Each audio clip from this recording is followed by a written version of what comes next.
علامتوں میں سے ایک علامت یہ بھی ہے کہ غیر حتمی علامات میں یہ بات مذکور ہے کہ امام کے ظہور سے پہلے ہجرتیں بہت زیادہ ہو جائیں گی.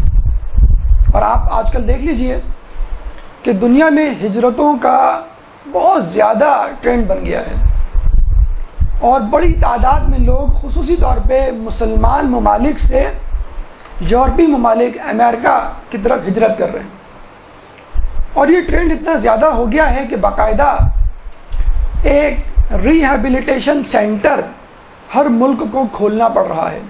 یعنی جو مہاجرین آتے ہیں ان کو اس سینٹر میں ٹھہرایا جاتا ہے اور اس سینٹر میں باقاعدہ ٹریننگ دی جاتی ہے اور اس ملک کے کلچر سے روشناس کروایا جاتا ہے اور پھر کہیں جا کے ان کو اس کی سٹیزن شپ دی جاتی ہے. ایک زمانے میں ان ممالک میں جہاں انگلش بولی جاتی ہے جانے کے لیے آئیلیٹس اینڈ ٹوفل کا ایگزام ہوا کرتا تھا کہ اگر آپ کو ان کی لینگویج نہیں آئی تو آپ ان کے ممالک میں کیسے ایڈجسٹ کریں گے.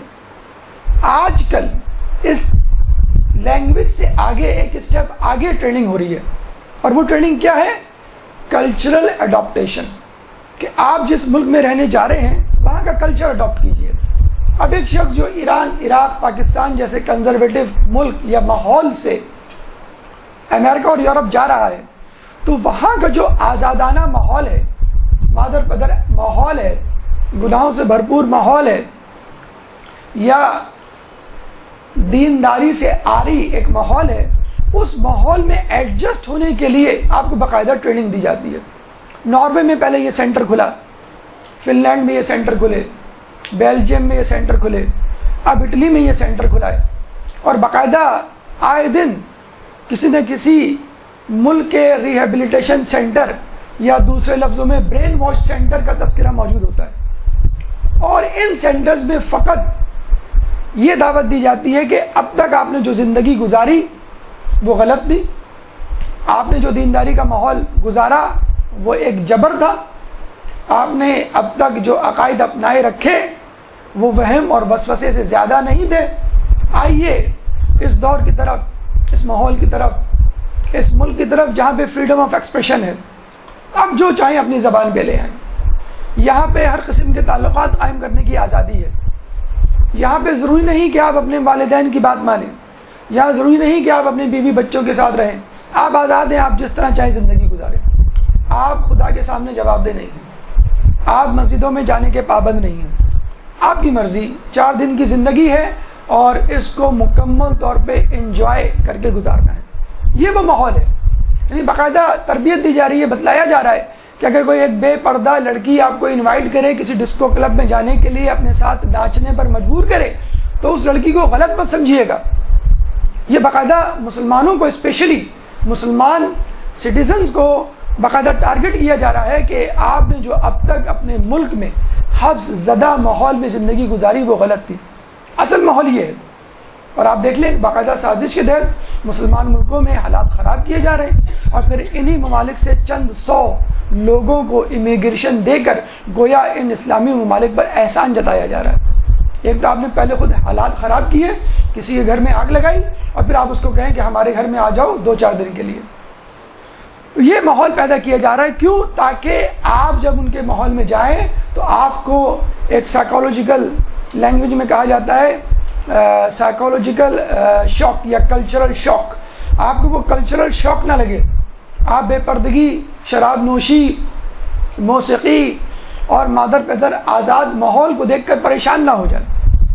جس طرح لوگوں کو باقاعدہ برین واش کر کے ریہیبلیٹیشن سینٹر میں تربیت دے کر ایک فاسق و فاجر ماحول کے لیے تیار کیا جا رہا ہے، بس سمجھ لیجئے غیبت کا دور بھی ایسا ہی دور ہے.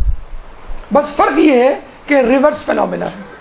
وہاں آپ کو فاسق و فاجر اور دنیا داری کی تعلیم دی جا رہی ہے اور غیبت کے زمانے میں آپ کو تیار کیا جا رہا ہے کہ تم ایک بے دین ماحول میں رہ رہے ہو، فاسق و فاجر ماحول میں رہ رہے ہو. جب امام آئیں گے تو دیندار ماحول ہوگا، چنانچہ تم ذہنی طور پہ اپنے آپ کو تیار کر لو.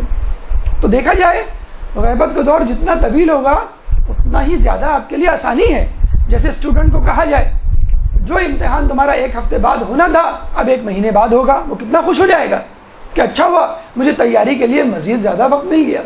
ہم جیسے نکمے لوگوں کے لیے تو کم از کم یہ ایک اچھی نیوز ہوگی کہ بھئی امام کی غیبت کا دور اور ہو گیا، ہمیں تھوڑی سی تیاری کا موقع مل گیا۔ میں ان کی بات نہیں کر رہا کہ جن کی تیاری مکمل ہے۔ ایک بات ذہن میں رکھ لیجئے کہ دنیا سائنسی دریافت، خوشحالی، ترقی کے حوالے سے اسی طرف جا رہی ہے جس طرف امام چاہتے ہیں۔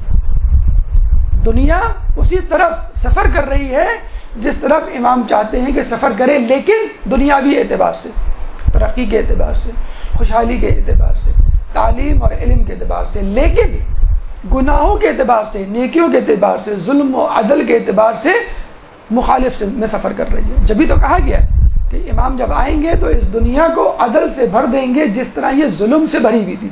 برحمتك يا أرحم الراحمين وصلى الله على محمد وآله الطاهرين